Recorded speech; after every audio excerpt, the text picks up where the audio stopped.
شكرا لكم، شكرا لكم، شكرا لكم، شكرا لكم. فحبيبتي قتلت، وصار بوسعكم أن تشربوا كأسا على قبر الشهيدة. وقصيدتي اغتيلت، وهل من أمة في الأرض إلا نحن نغتال القصيدة. بلقيس كانت أجمل الملكات في تاريخ بابل. بلقيس كانت أطول النخلات في أرض العراق. كانت إذا تمشي ترافقها طواويس وتتبعها أيادي. بلقيس يا وجعي ويا وجع القصيدة حين تلمسها الأنامل. هل يا ترى من بعد شعرك سوف ترتفع السنابل؟ يا نينوى الخضراء، يا غجرية الشقراء، يا أمواج دجلة تلبس في الربيع بساقها أحلى الخلاخ. قتلوك يا بلقيس، قتلوك يا بلقيس. أية أمة عربية تلك التي تغتال أصوات البلاد؟ أين السموأل والمهلهل والغطاريف الأوائل؟ فقبائل أكلت قبائل، وثعالب قتلت ثعالب، وعناكب سحقت عناكب. قسما بعينيك اللتين إليهما تأوي ملايين الكواكب، سأقول يا قمري عن العرب العجائب. فهل البطولة كذبة عربية أم مثلنا التاريخ كاذب؟ بلقيس، بلقيس لا تتغيبي عني، فإن الشمس بعدك لا تضيء على السواحل. سأقول في التحقيق إن اللص أصبح يرتدي ثوب المقاتل، وأقول في التحقيق إن القائد الموهوب أصبح كالمقاوم، وأقول إن حكاية الإشعاع أسخف نكتة قيلت، فنحن قبيلة بين القبائل. هذا هو التاريخ يا بلقيس. كيف يفرق الإنسان ما بين الحدائق والمزابل؟ بلقيس أيتها الشهيدة والقصيدة والمطهرة النقية، سبأ تفتش عن مليكتها، فردي للجماهير التحية. يا أعظم الملكات، يا امرأة تجسد كل أمجاد العصور السومرية. بلقيس يا عصفورة الأحلى، ويا أيقونة الأغلى، ويا دمعا تناثر فوق خد المجدلية.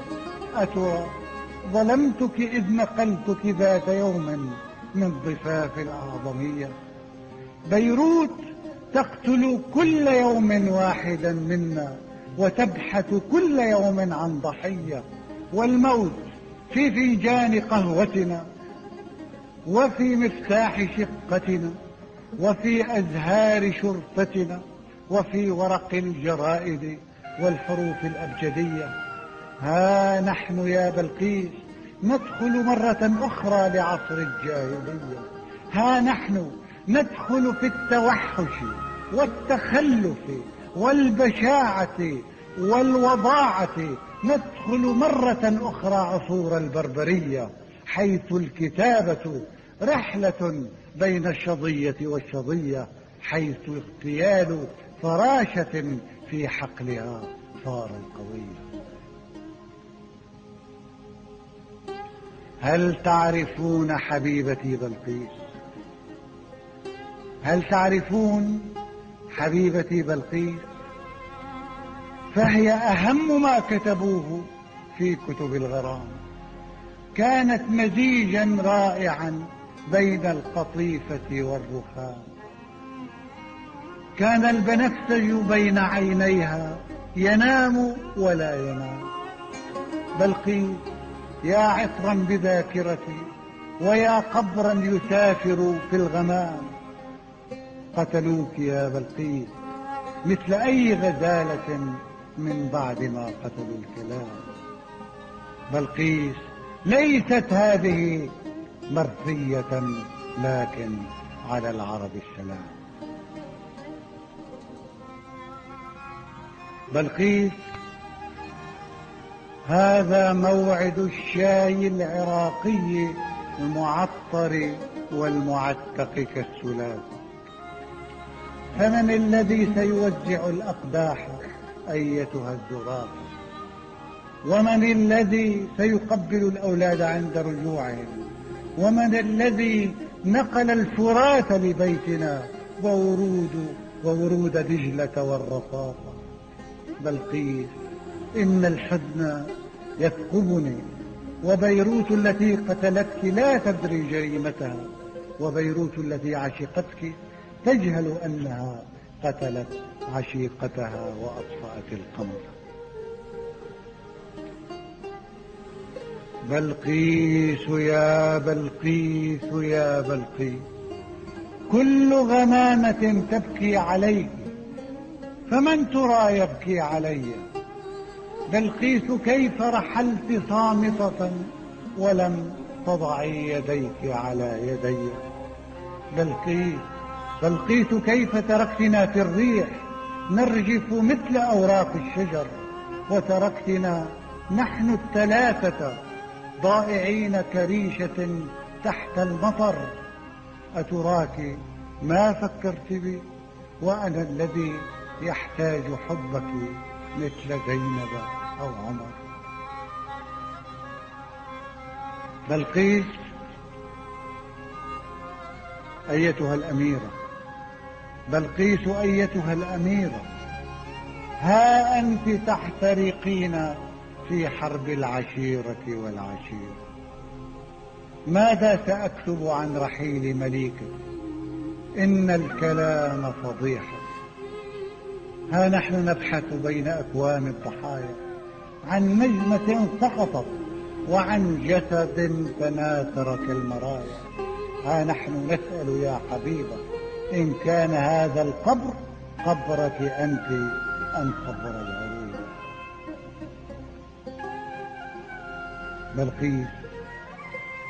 بلقيس يا صفصافة أرخت ضفائرها عليه، ويا زرافة كبرياء.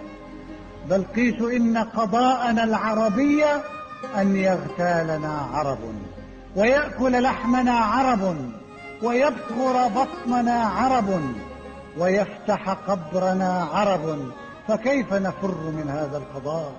فالخنجر العربي ليس يقيم فرقا بين أعناق الرجال وبين أعناق النساء. بلقيس إنهم فجروك فعندنا كل الجنائز تبتدي في كربلاء وتنتهي في كربلاء. بلقيس يا قمر الذي طمروه ما بين الحجارة، الآن ترتفع الستار، الآن ترتفع الستار.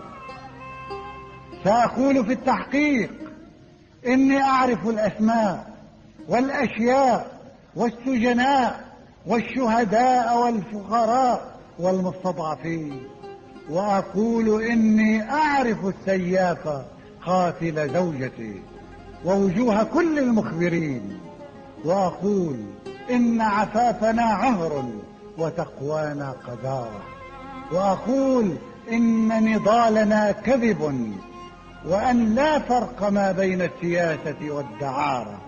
سأقول في التحقيق إني قد عرفت القاتلين، وأقول إن زماننا العربي مختص بذبح الياسمين وبقتل كل الأنبياء وقتل كل المرسلين.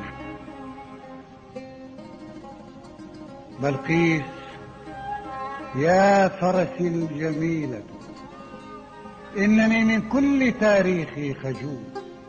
هذه بلاد يقتلون بها الخيول، هذه بلاد يقتلون بها الخيول. ما زلت أدفع من دمي أعلى جزاء، ما زلت أدفع من دمي أحلى جزاء كي أسعد الدنيا، ولكن السماء شاءت بأن أبقى وحيدا مثل أوراق الشتاء. هل يولد الشعراء من رحم الشقاء؟ وهل القصيدة طعنة في القلب ليس لها شفاء؟ أم أنني وحدي الذي عيناه تختصران تاريخ البكاء؟ سأقول في التحقيق كيف غزالتي ماتت بسيف أبي لهب.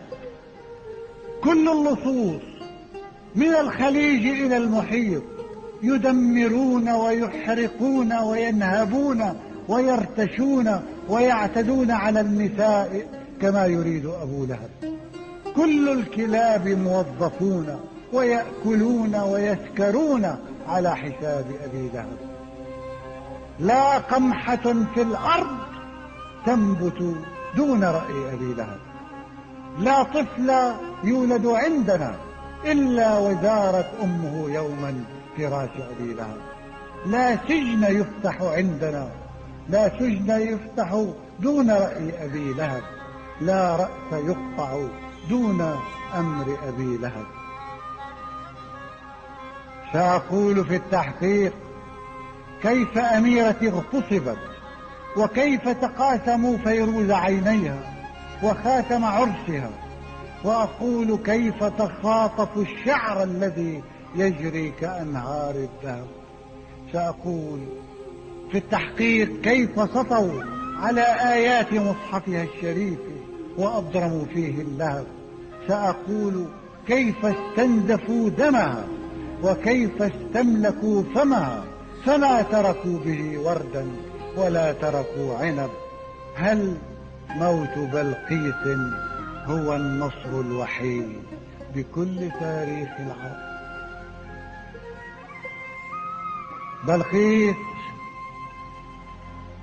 بلقيس يا معشوقتي حتى السمال، بلقيس يا معشوقتي حتى السمال. الأنبياء الكاذبون يقرفصون ويركبون على الشعوب ولا رسالة. لو أنهم حملوا إلينا من فلسطين الحزينة نجمة أو برتقالا، لو أنهم حملوا إلينا من شواطئ غزة حجرا صغيرا أو محارة، لو أنهم من ربع قرن حرروا زيتونة أو أرجعوا ليمونة ومحوا عن التاريخ عارة، لشكرت من قتلوك يا بلقيس يا معبودتي حتى التمال. لكنه تركوا فلسطينا ليغتالوا غزاك. ماذا يقول الشعر يا بلقيس في هذا الزمان؟ ماذا يقول الشعر في العصر الشعوبي المجوسي الجبان والعالم العربي مسحوق ومقموع ومقطوع اللسان؟ نحن الجريمة في تفوقها، فما العقد الفريد وما الأغاني؟ أخذوك أيتها الحبيبة من يدي، أخذوا القصيدة من فمي، أخذوا الكتابة والقراءة والطفولة والأماني.